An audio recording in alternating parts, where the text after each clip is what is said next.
नमस्कार. हवामान अंदाज या यूट्यूब चॅनलवरती तुम्हा सर्वांचे पुन्हा एकदा स्वागत करतो. आता सध्या स्थितीला राज्यातील वातावरणात मोठा बदल हा पाहायला मिळत आहे. विजांच्या कडकडाटासह वादळी वाऱ्यासह पाऊस हा राज्याच्या दिशेने आता दाखल होणार आहे. खूपच तीव्र स्वरूपाच्या सरी देखील राज्यात पाहायला मिळतील. काही ठिकाणी विजांचा धोका अधिक राहणार आहे. तसेच वादळी वाऱ्यासह तुफान पावसाची हजेरी ही राज्यात लागणार आहे. तर कोणत्या भागात आता पावसाचा जास्त इशारा आहे, कोणत्या जिल्ह्यामध्ये पाऊस आता लवकरच आगमन करणार आहे, त्या जिल्ह्यांची नावे, तसेच कोणत्या जिल्ह्यामध्ये पावसाचं वातावरण हे आता पुढच्या काही तासानंतरच वाढू शकतं, त्या जिल्ह्यांची देखील नावे सांगणार आहे. त्याकरिता व्हिडिओ शेवटपर्यंत बघा, कारण आता या मे महिन्यामध्ये चांगला पाऊस पडणार आहे. मान्सून पूर्व पावसाची दाट शक्यता या मे महिन्यामध्ये आहे. तर आता तुम्हाला आजपासून पुढील 5 ते 6 दिवसाचा अंदाज एकाच व्हिडिओत पाहायला मिळणार आहे. त्याकरिता फक्त 2 ते 3 मिनिटे वेळ काढून व्हिडिओ शेवटपर्यंत बघत चला. बऱ्याच जणांनी अजून चॅनलला सबस्क्राईब केलेलं दिसत नाहीये. चॅनलवरती नवीन असाल तर आत्ताच चॅनलला सबस्क्राईब करा. नोटिफिकेशन बेलला ऑलवरती टाका. जे चॅनलला सबस्क्राईब करून ठेवतील त्यांना हवामानाची अपडेट रोजची रोज सर्वात आधी नक्कीच चॅनलवरती पाहायला मिळेल. तर चला पाहूयात अंदाज. तर इकडे बघू शकता, आता मोठा बदल हा वातावरणामध्ये आपल्याला पाहायला मिळत आहे. याही ठिकाणी आता पावसासाठी पोषक वातावरण दिसून येत आहे. तर आपण आता जिल्ह्यांची नावे पाहूयात. तर आता पावसाचं वातावरण अधिक राहणारा पहिला जिल्हा देखील इथे आलेला आहे. तर आता सध्या स्थितीला इकडे बंगालच्या उपसागराकडे देखील वाऱ्यांची दिशा ही वेगळ्या प्रमाणात आता दिसत आहे. तसेच आता अरबी समुद्रात देखील वारे हे जोर धरू लागलेले आहेत. आता सध्या स्थितीला मान्सून पूर्वचे पाऊस हे राज्यात आता पाहायला मिळणार आहेत. पोषक अशी स्थिती मान्सून पूर्व पावसासाठी दिसून येत आहे. तर इकडे बघू शकता, यामध्ये विचार केला तर आता जो नांदेडचा भाग असेल याही ठिकाणी आता पाऊस वाढणार आहे. तर पुढच्या 1 ते 2 तासात सतर्क राहावे, कारण की आता मुंबईच्या उत्तरेकडील भाग जे आहेत, काही नाशिककडील भाग असतील, तसेच इकडे सिल्वासाचे भाग असतील, या भागाकडे आता पाऊस हा सरकलेला आहे. या ठिकाणी विजांच्या कडकडाटासह पाऊस आपल्याला पाहायला मिळणार आहे. मालेगाव, धुळे, साक्री, नवापूरच्या भागात विजांच्या कडकडाटासह वादळी वाऱ्यासह पावसाचा अंदाज आपल्याला पाहायला मिळणार आहे. त्यामुळे या भागातील शेतकऱ्यांनी सतर्क राहावे. नवापूर, साक्री, धुळे, नंदुरबार, अहवा, मालेगाव या भागात विजांच्या कडकडाटासह वादळी वाऱ्यासह आपल्याला पाऊस पाहायला मिळणार आहे. तसेच आता इकडे नंदुरबार, धुळे जिल्ह्यातील देखील शेतकऱ्यांनी चॅनलला सबस्क्राईब करून त्यांच्या जिल्ह्याबाबतच्या कमेंट केलेल्या होत्या. आता ज्यांनी सबस्क्राईब केलेला आहे त्यांच्या जिल्ह्याचा अंदाज आपण सर्वात आधी नक्कीच देऊयात, कारण बऱ्याच शेतकऱ्यांनी कालच्या व्हिडिओमध्ये कमेंट करून सांगितल्या होत्या. तुम्ही देखील चॅनलला सबस्क्राईब करून नोटिफिकेशन बेलला ऑलवरती टाका व तुमचा जिल्हा कोणता आहे कमेंटमध्ये सांगा. तुमच्या जिल्ह्याचा अंदाज आपण देऊया. तर इकडे बघा, यामध्ये धुळे, नंदुरबारचा विचार केला तर विजांच्या कडकडाटासह आता पाऊस चांगला पाहायला मिळणार आहे. पुढच्या 2 ते 3 तासात देखील आपल्याला चांगली पोषक अशी स्थिती या भागात पाहायला मिळणार आहे.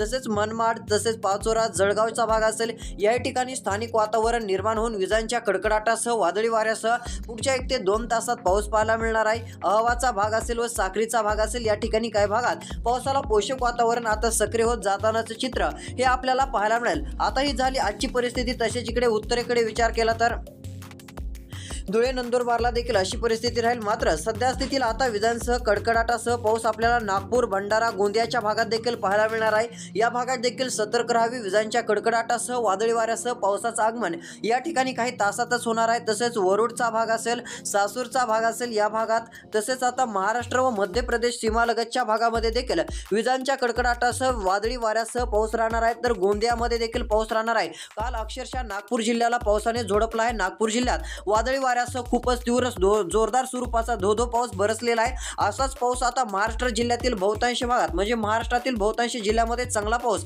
असा बरसणार आहे. तर यामध्ये विचार केला तिकडे वरुड असेल, आर्वी असेल, कोंडोली असेल, उमरेडचा भाग असेल, विजांसह पाऊस राहील. या भंडारा, गोंदियाच्या भागात देखील चांगला पाऊस राहील. तर इकडे गोंदियापाशी बघू शकता, तीव्र स्वरूपाचं वादळी पावसाचं क्षेत्र तयार झालेलं आहे. पाऊस वाढणार आहे. अजून कोणत्या जिल्ह्यात पाऊस वाढणार आहे सांगणारच आहे. व्हिडिओ फक्त शेवटपर्यंत बघत चला. तुम्ही जर 2 मिनिटं वेळ काढून व्हिडिओ शेवटपर्यंत पाहिला तर तुमच्या जिल्ह्याचा अंदाज, तालुक्याचा अंदाज, कशी परिस्थिती राहील, सर्व काही माहिती पाहायला मिळणार आहे. कारण आता आपण आजपासून पुढील 4 ते 5 दिवसाचा अंदाज देत आहोत व 4 ते 5 दिवसानंतर अजून पावसामध्ये वाढ होत जाणार आहे. तर इकडे बघा, वर्धा असेल, ताडोबा असेल, उमरेड असेल, या भागात देखील विजांच्या कडकडाटासह पाऊस आता पाहायला मिळणार आहे. तर आता आपण पुढील पाऊस पडणारे जिल्ह्यांची नावे आपण पाहूयात.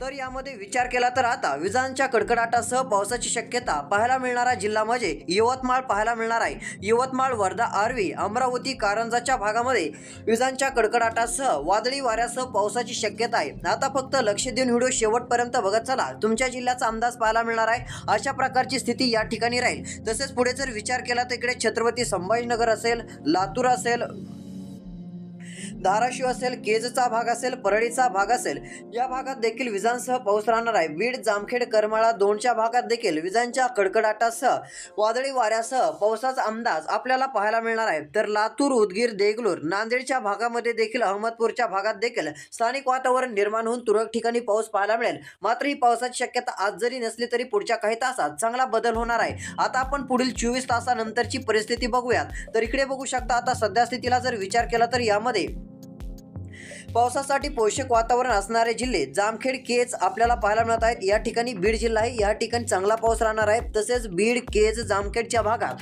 वादळी वाऱ्यासह विजांच्या कडकडाटासह येत्या 24 तासात तुरळक ठिकाणी पाऊस बरसणार आहे। यामध्ये करमाळा येत आहे, दौंडचा भाग येत आहे, अहिल्यादेवीनगरचा भाग येत आहे। याही भागात चांगल्या स्वरूपाचा पाऊस राहील। तर शेतकरी मित्रांनो, तुम्हाला काही व्हिडिओ पाहायला मिळत असतील की त्यामध्ये मुसळधार ते अतिमुसळधार पाऊस सांगितला जात असेल, तर तशी काय सध्याची जर परिस्थिती पाहायला मिळत नाहीये। मात्र सध्या जर विचार केला तिकडे माजलगाव असेल, परळीचा भाग असेल, तसेच अहमदपूर, उदगीर, लातूरचा भाग असेल, या ठिकाणी स्थानिक वातावरण निर्माण होऊन झालाच तर पाऊस होईल, अन्यथा फक्त या ठिकाणी ढगाळ असं वातावरण राहणार आहे। हा अंदाज देखील लक्षात घ्या। तसेच आता जसजसे दिवस वाढत जातील तसेच आता पावसाचं प्रमाण देखील वाढत जाणार आहे। म्हणजे आता 2 दिवसामध्ये चांगला पाऊस वाढतानाचं चित्र आहे। तर आता मुंबईच्या दिशेने देखील चांगला पाऊस येतानाचं दिसून येत आहे। यामध्ये बारामती, इंदापूर, करमाळा 2चा भाग असेल, या भागात विजांच्या कडकडाटासह पाऊस राहील। जामखेड, अहिल्यादेवीनगर, बीडच्या भागात विजांच्या कडकडाटासह पाऊस राहणार आहे। दिनांक 5 तारखेला राज्यातील बहुतांश भागात पाऊस राहील। दिनांक 5 मे रोजी ही परिस्थिती निर्माण होणार आहे। केज, पेठ, परळी, बार्शीच्या भागात देखील 5 तारखेला पाऊस राहणार आहे। यामध्ये सातारा, चिपळूण, पुणे, खोपोली, खेडच्या भागात विजांच्या कडकडाटासह 5 तारखेला पाऊस राहण्याचा अंदाज आपल्याला दिसून येत आहे। आपण दिनांक 6, 7, 8, 9, 10 तारखेपर्यंतचा अंदाज जाणून घेणार आहोत। 10 मे पर्यंत कशी परिस्थिती राहील ते अंदाज तुम्हाला पाहायला मिळणार आहे। तुमच्या जिल्ह्यात पाऊस कधी येणार आहे ते देखील आपण सांगणार आहोत, कारण राज्यातील बहुतांश भागात आता विजांच्या कडकडाटासह पाऊस जी आहे ती वाढणार आहे। तर इकडे बघू शकता, आता महत्त्वाची बातमी म्हणजे वडूद, सातारा, चिपळूणच्या भागात विजांसह पावसाची शक्यता आहे। याही ठिकाणी पाऊस वाढणार आहे। आता काही ठिकाणी मान्सूनपूर्व पावसाची जोरदार हजेरी लागणार आहे। विजांसह जोरदार पाऊस राहील। काही ठिकाणी हलक्या प्रमाणात गारपीट देखील होऊ शकते असा अंदाज पाहायला मिळणार आहे। तर इकडे इंदापूर, बारामती, करमाळा 2 ढगाळ वातावरणासह स्थानिक वातावरण निर्माण होऊन आपल्याला दिनांक 5 तारखेला पाऊस पाहायला मिळेल। 6 तारखेचा अंदाज जर पाहायला गेलं तर यामध्ये आपल्याला खूपच तीव्र असा कमी दाब बनतानाचं चित्र पाहायला मिळत आहे। हा कमी दाब महाराष्ट्राच्या दिशेने देखील वाटचाल करणार आहे। आता हा कमी दाब तुम्ही इकडे स्क्रीनवरती बघू शकता, खूप मोठ्या प्रमाणात आहे। यामध्ये मुसळधार ते अतिमुसळधार स्वरूपाची पावसाची ढग पाहायला मिळणार आहेत। हा कमी दाब आता कोणत्या दिशेने सरकतो हे पाहणे आता गरजेचे आहे। हा कमी दाब जर उत्तर महाराष्ट्रामार्गे मराठवाडा, पश्चिम महाराष्ट्र घेत विदर्भाकडे जर गेला तर यामध्ये विचार केला तर चांगला पाऊस राज्यात बरसेल, कारण कामापेक्षा अधिक पाऊस यामध्ये होऊ शकतो। खूपच तीव्र स्वरूपाचं हे कमी दाबाचं सिस्टम आपल्याला पाहायला मिळत आहे। आता याची वाटचाल कोणत्या दिशेने राहील आपण ते देखील पाहण्याचा अंदाज घेणार आहोत। तर इकडे बघू शकता, दिनांक 6 तारखेला आता जोरदार स्वरूपाचा पाऊस राज्यातील बहुतांश भागात पाहायला मिळणार आहे। तर यामध्ये आता जिल्ह्यांची नावे सांगत आहे, लक्ष देऊन व्हिडिओ बघा। तर पहिला जिल्हा आहे नांदेड। आता या नांदेड जिल्ह्याचा विचार केला तर नांदेड जिल्ह्यामध्ये तसेच निर्मलचा काही भाग असेल, या भागात देखील आता चांगल्या स्वरूपाचा पाऊस आपल्याला पाहायला मिळणार आहे। निर्मल, आदिलाबादचा भाग असेल, उमरखेड, हिंगोली विजांच्या कडकडाटासह वादळी वाऱ्यासह पाऊस हा दिनांक 6 तारखेला हजेरी लावणार आहे। यामध्ये विचार केला तर आता काही भाग चंद्रपूर जिल्ह्याचे देखील आहेत। चंद्रपूर जिल्ह्यात देखील विजांच्या कडकडाटासह पावसाची दाट शक्यता ही पाहायला मिळणार आहे। या भागात देखील वादळी वाऱ्यासह मेघगर्जनेसह पाऊस राहील। ताडोबा, देसाईगंज, उमरेडचे भाग असेल, या पट्ट्यात देखील जोरदार स्वरूपाचं वादळी वातावरण निर्माण होणार आहे। तर इकडे धरणी, बऱ्हाणपूरचा भाग असेल, जळगाव, धुळेच्या भागात देखील विजांच्या कडकडाटासह पाऊस पाहायला मिळणार आहे। तर तीव्र कमी दाबामुळे वाऱ्या, नवापूर, नंदुरबार, साक्री, आव्हा, मुंबई मार्गे हा पाऊस येत आहे। मुंबईच्या मार्गाने हा पाऊस आल्यानंतर मुंबईच्या उत्तरेकडील भागात प्रभाव टाकेल, त्यानंतर इगतपुरीकडे सरकणार आहे। वाडा, पालघर जिल्ह्यात हजेरी लावणार आहे। जोरदार पाऊस राहील। यामध्ये मनमाड, मालेगाव, अहवाच्या भागात, धुळे, साक्री, नवापूर, वाऱ्या या भागात, सिल्वासाच्या भागामध्ये देखील आपल्याला खूपच जोरदार स्वरूपाचा पाऊस पाहायला मिळणार आहे। पाचोरा, जळगाव, शिरूर पर्यंत मेघगर्जनेसह खूपच मुसळधार स्वरूपाचं वातावरण पावसाचं सक्रिय होतानाचं चित्र पाहायला मिळणार आहे। अशा प्रकारचा अंदाज सध्या पाहायला मिळत आहे। त्यामुळे शेतकरी मित्रांनो, योग्य ती काळजी घ्या। विजांच्या कडकडाटासह तसेच गारपिटीसह हा पाऊस आहे। आता पुढचे जिल्हे आपण पाहूयात। तर इकडे बघू शकता आलेल्या माहितीनुसार आता नाशिक जिल्ह्यात देखील खूप पाऊस पडणार आहे. यामध्ये धनगावचा भाग असेल, नाशिकमध्ये मनमाड असेल, या भागात देखील, येवल्याच्या भागात देखील चांगला पाऊस राहणार आहे. तर इकडे बघू शकता आता विचार जर केला तर तांडा, बारवणी, धरचा भाग असेल, याही भागात चांगला पाऊस राहील. शेंदवाच्या भागात देखील विजांच्या कडकडाटासह, वादळी वाऱ्यासह पावसाची दाट शक्यता ही आपल्याला पाहायला मिळणार आहे. त्यामुळे सतर्कता. दिनांक 7 तारखेला हीच परिस्थिती राहील. उत्तर महाराष्ट्रात पाऊस राहणार आहे. दिनांक 8 तारीख, 9 तारीख पाऊस हा उत्तर महाराष्ट्राकडे राहील. त्यानंतर 10 तारीख, 11 तारखेला पावसाचा जोर कमी होईल. 12 तारीख, 13 तारखेला पुन्हा एकदा पाऊस हळूहळू राज्यात सक्रिय होत जाईल. यानंतर पुन्हा पावसासाठी पोषक वातावरण हे आपल्याला दोन्ही समुद्रामध्ये हळूहळू सक्रिय होतानाचं पाहायला मिळणार आहे. त्यानंतर राज्यामध्ये आपल्याला जी आहे ती पावसाची शक्यता पाहायला मिळू शकते. अशा प्रकारचा एक अंदाज मॉडेलच्या नुसार पाहायला मिळत आहे. त्यामुळे शेतकरी सतर्क राहा. कोणत्याही राज्यात पावसाचा जोर वाढू शकतो. रोजची रोज आमदारासाठी सबस्क्राईब करा. नोटिफिकेशन बेलला ऑलवरती टाका. धन्यवाद.